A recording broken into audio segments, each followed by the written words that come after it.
is an incredible city, but it's 500, 600,000 people. You know, when you're able to make 12 million Greeks happy and being able to inspire the next generation, I think it's the biggest. Gros, t'as pas gagné, frère. Comment je peux expliquer qu'il a pas gagné en fait? Genre, il a pas gagné. Genre, finir troisième, ça ne veut pas dire que tu gagnes. Ok, donc en gros, Giannis, il a dit que son feeling, le fait qu'il a gagné la troisième place avec la Grèce, c'est probablement le meilleur feeling pour lui. Déjà, je comprends pas déjà. Parce que pour moi, déjà... Ok, bon, après ça, c'est pour moi. Hein, mais pour moi, les gagnants, c'est que ceux qui gagnent. Première place. Ok, deuxième place, t'as pas gagné. Troisième place, t'as pas gagné. Voilà, t'as fini troisième. Au basket, c'est un sport où il n'y a que le premier qui gagne. Il n'y a que la première équipe qui est championne. Ok, troisième place, deuxième place, c'est pas des titres de champion. Donc voilà, déjà ça pour moi. Donc dire que cette médaille vaut plus qu'un titre de champion NBA, c'est crazy quand même. Mais bon, on va voir ce qu'il a à dire. Let's get it. The greatest accomplishment I've accomplished so far in my life. I know I've won the NBA championship, but there's no feeling like representing your national team and representing 12 million people. Now, this might sound confusing to you. Ok, oui, c'est vrai que gagner un titre avec ton équipe nationale, mais c'est pas un titre, frérot. T'as pas gagné, mon gars. T'as fini troisième. T'as pas gagné. T'as fini troisième. After all, Giannis is already an NBA champion, two-time MVP, Finals MVP, and yet a third-place medal at Eurobasket means more to him than all of that. The thing is, it's not just Giannis. For so many international stars, from Luka Doncic now to legends like Ginobili, Gasol, Parker, playing for their country is the peak. And today, I'll explain you why that's the case. First up, for you non-Greek viewers, some context. For Greece, this bronze wasn't just another medal, it was history. The last time they reached the podium was all the way back in 2009 when they took bronze at the Eurobasket. Since then, nothing but heartbreak. They've had plenty of talent, but the results were constant disappointments. Quarterfinal exits, missed chances, and even failing to qualify for the Tokyo Olympics. For a country that won the Eurobasket in 1987 and 2005, who were the silver medalists in the 2006 World Cup and has a proud tradition in European basketball, that drought hit hard. And Giannis has felt that frustration up close. He first suited up for the Greek national team back in 2014 at the World Cup when he was still just a skinny teenager finding his way in the NBA. Over the years, he's had flashes with Greece like the 2019 World Cup where he was the reigning NBA MVP, but the team failed to even reach the quarterfinals. Then the 2022 Eurobasket where Giannis was the tournament's top scorer, but his team exited the tournament in the quarterfinals. Then there was the Paris Olympics where again, Giannis was dominant, but his team was eliminated before the medal rounds. Every summer he played, the pressure just grew, and when the results weren't coming in, the criticism became brutal at home.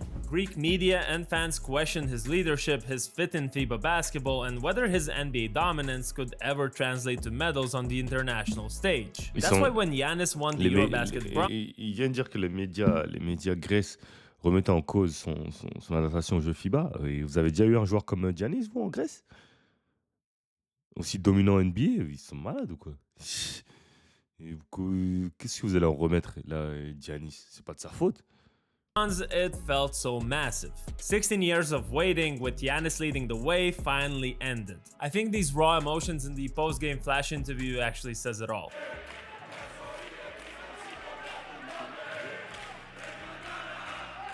Il est en train de forcer pour les larmes, mais je peux pas le prouver. And that's where we get to the heart of it. Why does a third place medal with Greece mean more than a ring with Milwaukee? Just listen to Giannis here. Milwaukee is an incredible city, but it's 500, 600,000 people. You know, when you're able to make 12 million Greeks happy and being able to inspire the next generation, I think it's the biggest. Gros, t'as pas gagné, frère. Comment je peux expliquer qu'il a pas gagné en fait? Genre, il a pas gagné. Genre, finir troisième, ça ne veut pas dire que tu gagnes. Il n'a pas gagné. Moi, je vais pas être inspiré par la troisième place. Qu'est-ce que je veux rien à foutre qu'une équipe finisse troisième? À la Coupe du Monde au foot, il n'y a pas. Pourquoi il n'y a pas de match pour la troisième place? Pourquoi nous, au basket, on met des matchs pour la troisième place? Je ne comprends pas. Au State, il n'y a aucun match pour la troisième place. NBA, il n'y a pas. D1, il n'y a pas. High School, il n'y a pas. Au State, il n'y a jamais des matchs pour la troisième place. Pourquoi nous, en FIBA, on met des matchs pour la troisième place? Je ne comprends pas, en fait. Après, je sais qu'il faut faire des classements pour la FIBA et tout, je sais pas quoi, mais pour moi, celui qui a gagné, il a gagné, c'est tout. Le gagnant, c'est celui qui gagne le match, la finale. Il n'y a pas d'autre gagnant. Troisième place, deuxième place. Tu finis troisième ou deuxième, ça change quoi? Parce que tu as eu une médaille, soi-disant, d'argent. Tu as perdu au final. La saison NBA, ça dure 8 mois, 9 mois. C'est les meilleurs joueurs du monde, parce que la NBA, c'est les meilleurs joueurs du monde. C'est tellement plus dur de gagner un titre NBA. Enfin, en tout cas, quand tu es américain, c'est tellement plus dur de gagner un titre NBA que de gagner les Jeux Olympiques. Donc, je peux comprendre que pour les Américains, c'est sûr que c'est mieux de gagner une médaille NBA, tu vois. Mais malgré le fait qu'on enlève ça, frérot, tu fais 8 mois de saison, tu fais 8 ans. Il y a des gars, ils ont fait 15 ans, 20 ans de carrière en NBA, ils n'ont pas réussi à prendre de titre. Frérot, arrête, tu peux pas me dire qu'un titre NBA, c'est pas mieux que ça. Je suis désolé. Troisième place, en fait, il aurait fini premier, j'aurais dit ok, c'est différent. Il aurait gagné l'Euro, j'aurais dit ok, mais t'as fini troisième. Comment tu peux comparer ça? T'as même pas gagné en fait. Fill up the streets of one American city, a Eurobasket medal gets celebrated from Athens to the smallest islands of Aegean Sea. It's your childhood friends, it's your neighbors, it's your teachers, it's the whole country stopping whatever they're doing to first of all watch the games and then to celebrate the victories. Quelle victoire, frère! Quelle victoire! Il célèbre quelle victoire?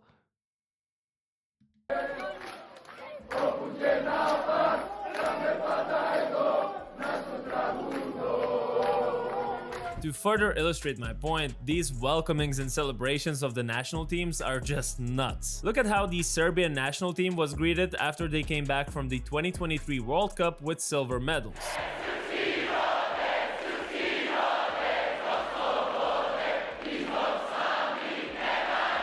Speaking of Serbians and Jokic in particular, again, the contrast of how he celebrated bronze medals in the Olympics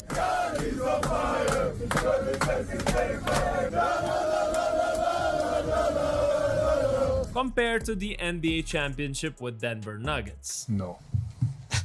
I need to go home. Hello.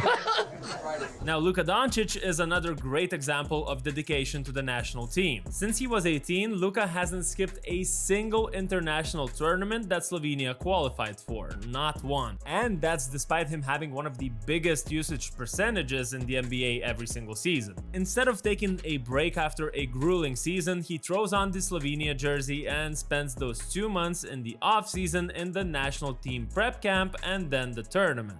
He has even promised outright if he's healthy, he will always show up. I will always represent my country. When I can, if I'm healthy, I will always play. Je vais pas représenter son pays, l'équipe nationale. Bien sûr, c'est peut-être un symbole plus fort que représenter le club, tu vois. Ça, je suis d'accord. Mais moi, je pars du fait que si t'as pas gagné la championship, t'as pas fini premier, donc gagner le tournoi, tu peux pas dire que c'est mieux qu'un autre tournoi. Enfin, ça, je comprends pas. Après, bien évidemment, représentant son pays, etc., c'est une grande chose. Hein, mais...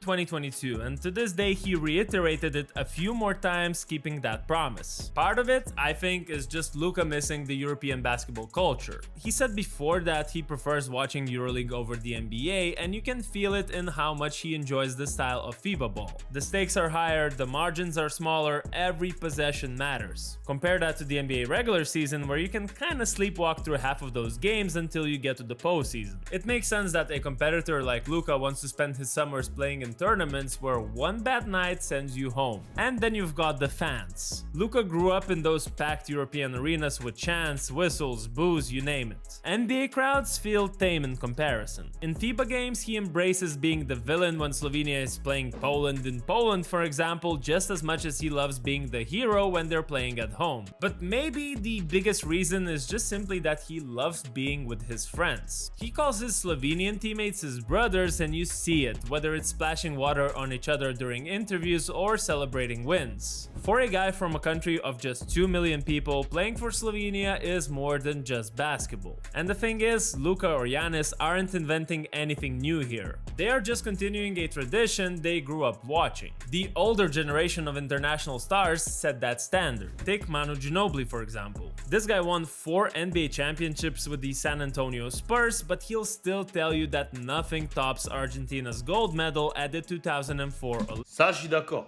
Ça, je suis complètement d'accord.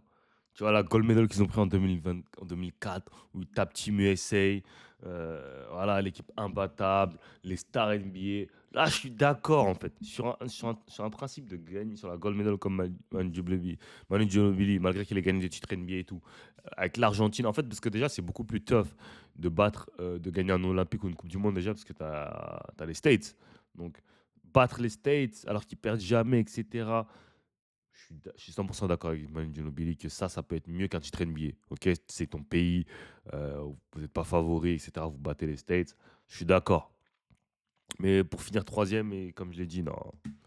Olympics. Beating Team USA, winning the only non-American gold in the modern Olympics era, that was like a dream for him and his country. Or take his fellow Spur Tony Parker from France. The man has 4 rings too, but when France finally broke through and won Eurobasket in 2013, Parker admitted it was the first time he cried tears of joy on a basketball court. Think about it, a decade of NBA glory, but the only time he wept was when he was draped in the French flag. Pau Gasol was the same way too. He basically lived with the Spanish national team every summer, saying he never even considered skipping because the pride of wearing that jersey was just too special. And it paid off. Spain's golden generation won just about everything, and Pau still calls those medals some of his proudest moments. Exactement, des gold medals. Tu vois, c'est ça la différence avec la déclaration de Giannis qui me plaît pas, moi, c'est que c'est pas une médaille d'or. Quand tu gagnes une médaille d'or, tu peux dire c'est mieux qu'un titre NBA, bien sûr. Mais t'as fini 3e. Qu'est-ce que tu me dis que c'est mieux qu'un... Even after being an NBA champion. Dirk Nowitzki, another great example. He kept showing up for Germany every year, even when Mark Cuban begged him to rest, because for him it wasn't optional. He once said, representing your country is simply important to me, no matter what. And if you go even further back, you get someone like Oscar Schmidt, the Brazilian legend who flat out turned down the NBA because he didn't want to risk missing time with the national team. His line is legendary. The national team doesn't have a price. It's pride. It's what you live for. That's the kind of mindset that inspired the Ginobilis, the Gasols, the Parkers, and now guys like Giannis, Luka, and many other internationals are carrying that torch. And since I'm Lithuanian, there's been plenty of inspiring examples. Back in 1992, Lithuania had just recently regained its independence and won their first Olympic bronze medal. Lithuanian legend Arvydas Sabonis, who was sacrificing his summers even when he wasn't healthy, said this about it. The medal in Seoul with the Soviets was gold, but this bronze, it's our soul. It meant much more than just basketball. Fast forward, then you see the same dedication in guys like Jonas Valanciunas. Since 2011, he hasn't missed a single tournament with the national team. Even when other NBA or EuroLeague players were sitting out to recover or work on their game, Valanciunas kept showing up. And for this Eurobasket, he did it even after having a serious verbal conflict with one of the assistant coaches, putting his ego and personal pride aside for the greater good of the country. So, to wrap it all up, international tournaments aren't just about playing basketball for these players. It's about representing the culture, the history, and carrying the nation's hopes and dreams on their shoulders. And that's why I get Giannis so clearly. When he said that bronze with Greece meant more than an NBA championship, I wasn't surprised at all. It actually made all the sense, and now I hope you get it too. So now... Non, franchement, moi je comprends pas. Je comprends pas, bon après, voilà. C'est Giannis. Et je vais vous dire un truc. Giannis, il fait plein. C'est un bon joueur de basket, on va pas se mentir. Qualité physique hors norme, mais il dit beaucoup de dingueries. On va pas se mentir.